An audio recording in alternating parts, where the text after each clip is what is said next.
Hi, my name is Jonathan Skinner. I'm reader in anthropology at the University of Roehampton. And what I would like to do here is to give a brief introduction and taster to the nature of the tour guide and how they are looked at and explored and examined by some anthropologists and sociologists to see what they do and to see why they do it and how they do it. The opening slide has a number of tour guides, from tour guides who are on safari to tour guides walking around particular monuments or old buildings to tour guides who are taking you through streets of Belfast in Northern Ireland, such as the Falls Road, reanimating them with their anecdotes and accounts of the troubles, the conflict, the heritage, buildings, and the animals and wildlife and how they coexist alongside indigenous peoples. So it's interesting to ask what the tour guide does and also how they do that. And they are people who take people on a tourist experience. They are paid for their activity, and they are seen as being the guide, the organizer, the person who enlivens the tourist experience of a particular place. As the title suggests, they guide a group or individuals through a particular journey, and hence the sort of the touring and the guiding dimension to them. They do this principally on foot, though you can have tour guides who are narrating from cruise ships to safari rides to back of black cab tours and on buses. Coachfellas is a fantastic book by Kelly Malone, who looks at the guides who take groups on tours of Ireland. The early study of the tour guide was broached by the sociologist anthropologist Eric Cohen in the mid-1980s with a classic paper in the Annals of Tourism Research called The Tourist Guide, The Origins, Structure and Dynamics of a Role. And there he gives us a typology of these teachers of the way. And he suggests that the tour guide is a pathfinder for the tourist. They mentor them through the experience as the knowledgeable person with the authority behind the trip. And they have a long and distinguished history, from the Grand Tour guides through sort of Renaissance Europe, Enlightenment Europe, through to mountaineering guides, to spiritual advisors, gurus, and tutors. So it's a structured role that the tour guide has and is given to them by those participants on the tourist experience. They are leaders, and to some extent that leadership is devolved to them. They are also mediators or brokers, culture brokers, middlemen, cosmopolitans with one foot in the camp of the local place, but one foot in the camp of the tourists, so that they understand what the tourist wants as an experience. And they're responsible for navigating, for gaining access, to controlling the group, managing tensions, keeping the groups together on time, keeping the morale up of the group, and animating the group with their humor. They communicate, they instruct, they interpret, and to some extent they are Janus-faced then, in the sense that they are looking forwards as well as backwards. They're looking at the local place, but they are also looking at what the tourist is buying into, hence the sort of cosmopolitan label. And sometimes they're known in their narratives to fabricate and embellish some of the experiences and accounts. One recent one I went on was a tour on Ile Saint-Marie in Madagascar, which is known as the Pirates' Graveyard. And to some extent, there was a lot of storytelling behind the history of the various pirates that were buried on this island. There are a number of definitions for the tour guide for these people who take these groups on tour. Noel Salazar, working in Kenya and in Indonesia, suggests that these tour guides have a particular distinct cosmopolitan mobility about them, to be able to see in both directions, to play with the tourist imaginations, to understand them themselves, the indigenous place, the locals, as well as the tourists.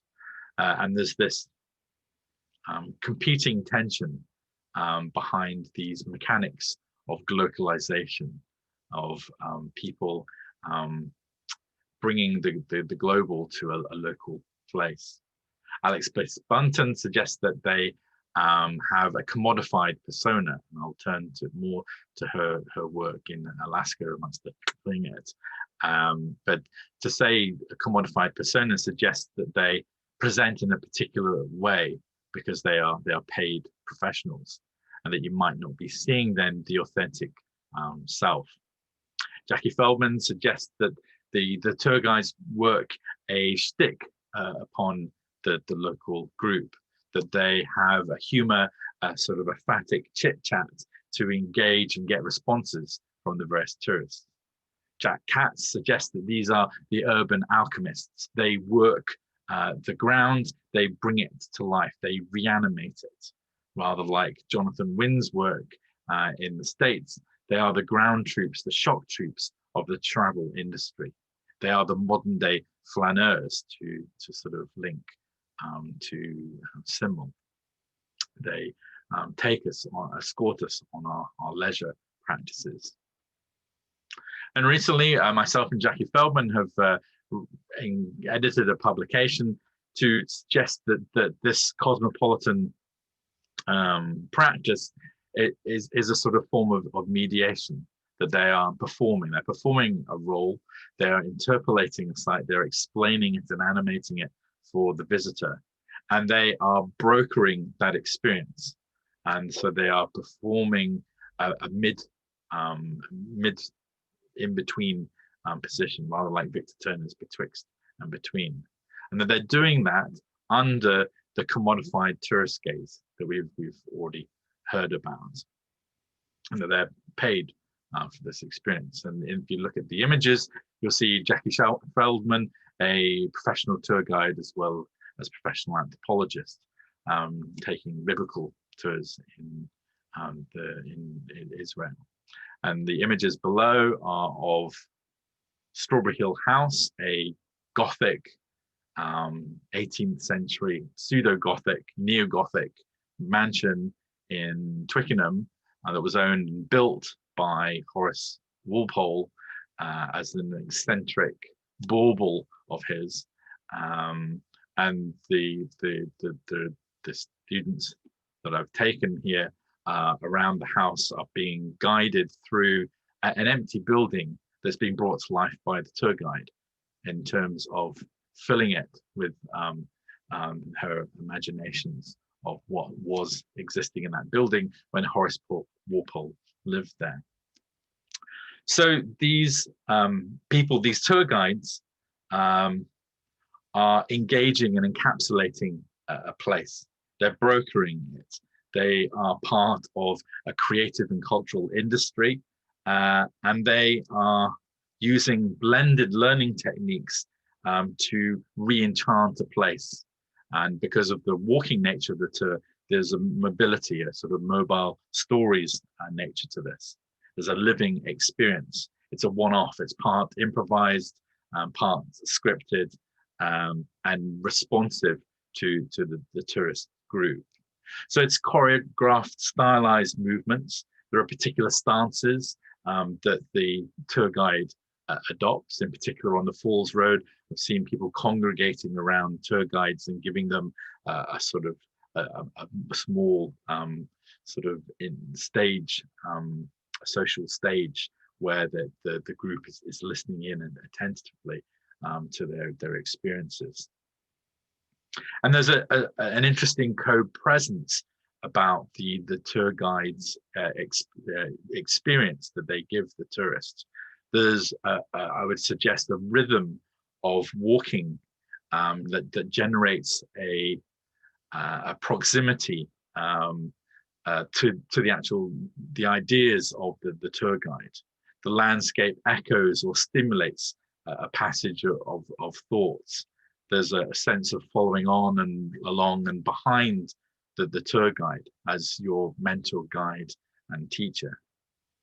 There might even be a spiritual dimension to this, as they make the streets in front of you sacred. They interpret an unassuming street becomes transformed into a place of historical ways. Not necessarily a religious experience, but it's being framed and elevated for consumption by the tourist. There's also a dimension of seduction, in that they are selling a thought, a feeling, an imagination that they're trying to live up to, that the tourist is bought into. And those stories might shift to suit and depend upon the client. They might use humor to diffuse the situation. Watch out for the dog shit as we walk along. I don't want anyone being stained by the experience. So the tour guide pictures paradise. They quite often rely upon the imaginary of Western representations of place. And they are acutely aware of the tourist's consciousness about how the other is being imagined. And they try and fulfill and live up to that. So you might say that they are negotiating the tourist's imagination in this contact zone where the tourist meets the local. So let me turn briefly to Alaska, to a state in the United States, to give an example of this commodified persona of the tour guide that Alexis Bunton talks about. Alaska, American state, purchased from Russia in 1867.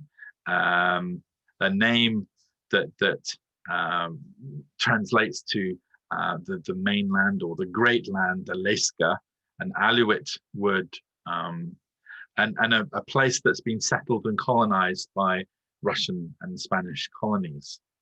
A very large state, 1 person per square mile in terms of sort of density, over twice the size of Texas, and featuring a number of indigenous peoples who have occupied Alaska for thousands of years, such as the Tlingit people. And here you hopefully get a sense of the size of Alaska in comparison to the rest of the United States, more than twice the size of Texas there, easily, comfortably. So I'd like to turn to this place that's been discovered by colonizers, that's been controlled by Russian and now Americans, to the indigenous peoples who are targeted by the tourist market, and to some extent are part of the final frontier,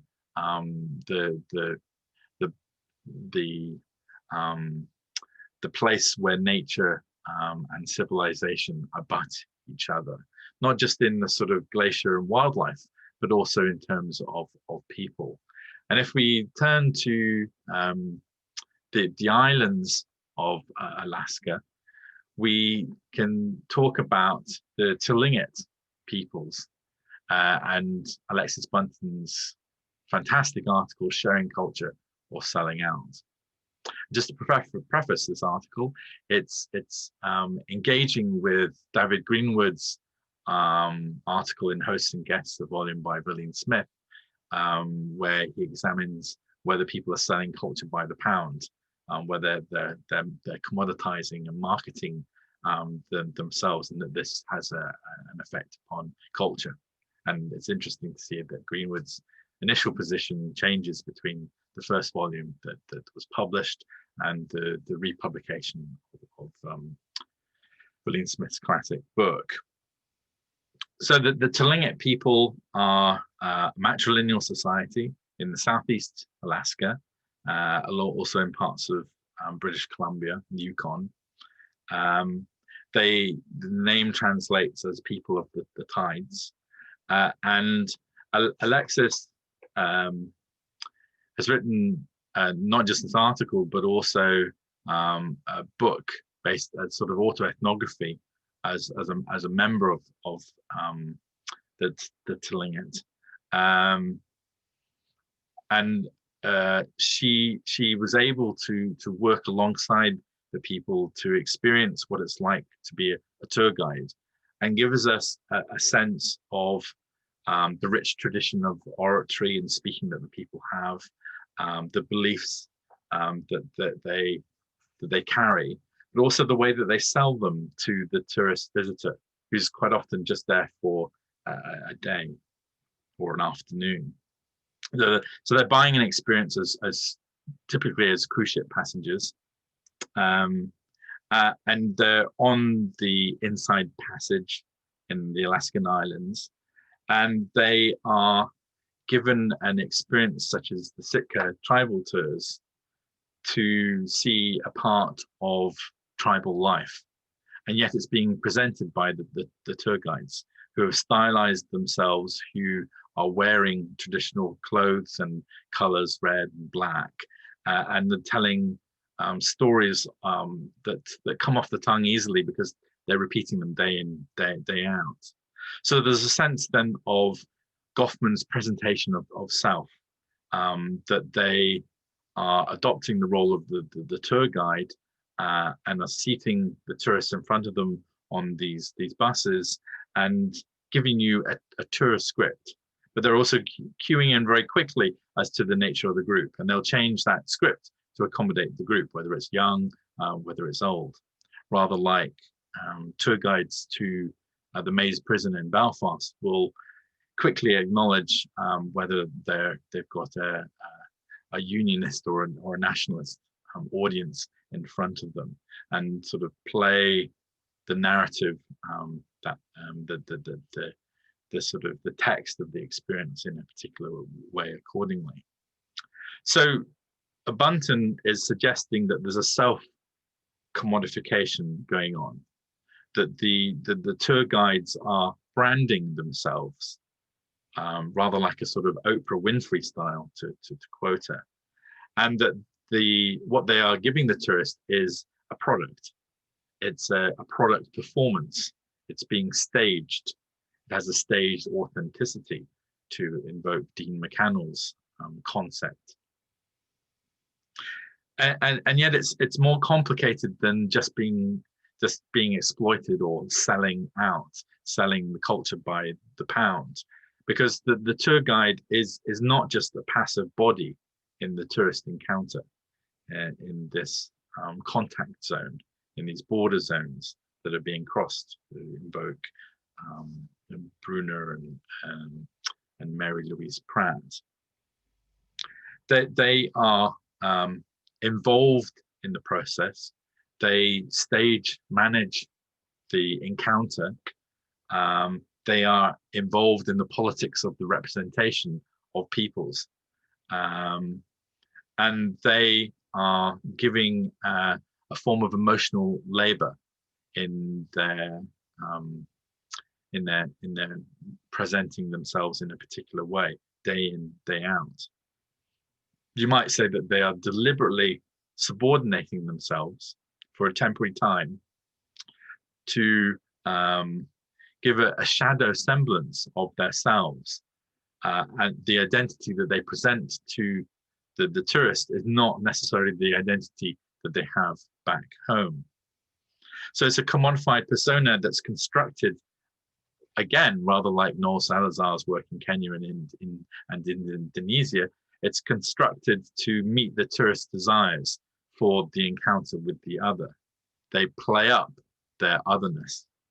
You might say then that, according to Errington and Goetz's work in the Southeast Asia, there's a sort of auto-exoticization going on, that they want to sell those parts that they know will particularly interest the tourist.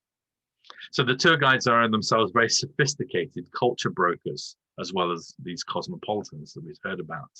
The native tour guides are sophisticated culture brokers who often are very thoughtfully putting together a cohesive, commodified persona, drawing from the cultural frameworks around them. And there are some videos out there on YouTube that sort of show the experience that the Sitka tribal tours, for example, give to the tourists, to the very happy tourists, as they mediate and broker this this taster of indigenous people's lives, their arts, their music, their dance, their jewelry making, their beliefs, their medical practices. It's a sort of light taster, sort of in a surface level. It's very brief. So it straddles the authentic and inauthentic boundary, just as it straddles the sort of the self and the other, the host and the guest. What's also interesting, just by way of closing, is to bring Barbara Kirschenblatt Gimblet's ideas into this mix, in that there is an engagement that the tour guide has with ideas around heritage and the performance of heritage. So that tour guide walking down the Falls Road is taking a street that has a particular history to it, and that history, that sort of sense of the past, is being reanimated in the present. They are bringing it to life again through their scripts. So there's a virtuality about the experience that the tour guide is giving us, in the sense that there is nothing necessarily there. The Strawberry Hill house is empty. The possessions have been sold off in the 19th century. The troubles are over. It's post 1998 Good Friday Agreement along the Falls Road. So we're getting a repetition of the past. It is being brought to life again, hence the virtual nature of this. And to some extent, it might be sanitized, as happens amongst the Sitka tours. These are stories of the past that we're given. Sometimes they're softened around the edges, or it's a sort of form of history light. Or working on the cruise ships, they'd say it's a combination of education and entertainment, edutainment. You might get a glossing over parts associated with colonialism amongst the Sitka tribal tours, and yet not on the Falls Road, where you might find a Republican ideology being pressed as you walk down the street with a tour guide. So that's a taster of the voices behind the tour guides, these culture brokers, these culture workers, that give a product to the tourist visitor, who are able to speak in different registers, in different ways, with humor, with seriousness, with banter, with conviction, a sort of the voices from the past of different protagonists, as well as their own personal portraits and biographies in their tours. I'll stop there.